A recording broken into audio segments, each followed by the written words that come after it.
there is somebody who is unsure of the title when it comes to the both of y'all, but what they do know is that they want to be everything. They want to be the lover and the friend. What's up, you guys? This is Saray here with Astro 33 here to give you your collective messages.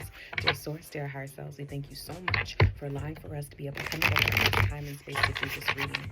Please ensure that no low vibrational energies, entities, hexes, curses, jinxes, or bindings may manipulate, distort, usurp, or even spy in on this reading. So before we even dive into that, you know that song, Tell Me Again. Tell me again, now, baby, when we'll be lovers and friends, right? That's that energy where this person is like, first of all, you guys might be in the middle of like a fight right now. And the thing that's really pouring through is this person's emotions. They know that they need to take control of the situation because it's starting to get out of hand and they really don't want to lose you. But they can't answer whatever question you pose to them. Like maybe some of you guys said, what are we? What are we even doing? Like what's happening here?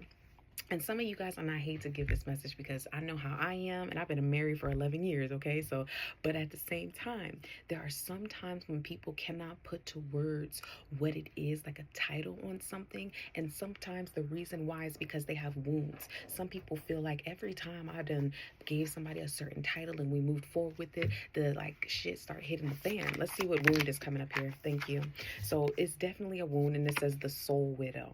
They feel like if they give a title to this, it's going to be activating this wound. And this wound says this: grieving unlived versions of yourself. This wound arises when paths you once longed for fade away, dreams unchosen, identities outgrown, or parts of you silenced to survive. You carry quiet grief for the lives you didn't get to live. It can leave you feeling hollow, nostalgic, or unsure how to honor what was lost while still moving forward. So this person is stuck in the past, and the reason why they're stuck is because they feel like every time that they pour into someone, it's like it sets them back. So you're dealing with a person who deeply is like a lover boy or a lover girl. They truly believe in the goodness or the magic of love, and they don't want just like a fling, despite that's how it's feeling to you. They don't want that. They want something. They want the whole shebang. They want the full family. They want the 2.5 kids. They want the dog. They want the white picket fence. They want the home. They want the stability, the structure. They want to be able to be shitting on the toilet while you brushing your teeth, right? They want that type of level of intimacy and closeness. But the problem, though, is that they're trying to figure out how to move on from their past and how to honor their intuition when it comes to some of the illusions that they know that they get into. So this is a person who is heavy on the Delulu energy. So you might be dealing with a Pisces, you might be dealing with a Scorpio. Who else has like that kind of weird Delulu energy? Virgos, believe it or not, right? So you might be dealing with a Virgo, Pisces, or Scorpio type of energy, maybe their sun, moon, or rising. And so they know this about themselves, and so they're trying to hold back on diving too deep because they know how delusional they get. They know how much they get when it comes to diving all in. They know how much they pour into their person and want them to shine, and they don't want to have to go through that heavy burden of dealing with that shit anymore. Okay?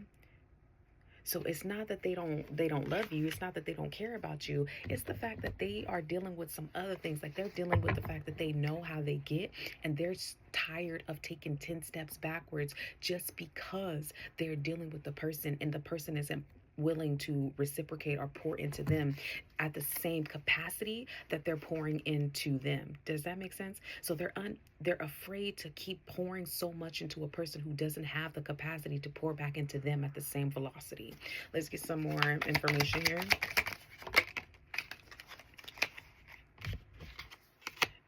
So the reason why you're feeling like that irritation is because your spirit guides are shielding you from this person's like their wounds or from their lack of decisiveness. Okay, so you both have like this energy of diluted attachments, and nobody wants to be the person who robs somebody of their time, who wastes their time, right? But it's heavy on the robbing of the time. So this is where this person is having like some self-realizations about their own habits when it comes to what they do to another person when they're trying to protect themselves. And they know at the end of the day, this is all going to backfire, and they're going to probably end up losing you if they don't heal this issue soon. But right now, they're stuck in their head, baby. They are stuck in their head. But at the end of the day, what's meant to be is meant to be. So I don't even know what Spirit wanted me to even tell y'all, because I don't even feel like that had a conclusion. But what they're doing is just spilling the tea for you, baby. I love you. I love me. Bye, y'all.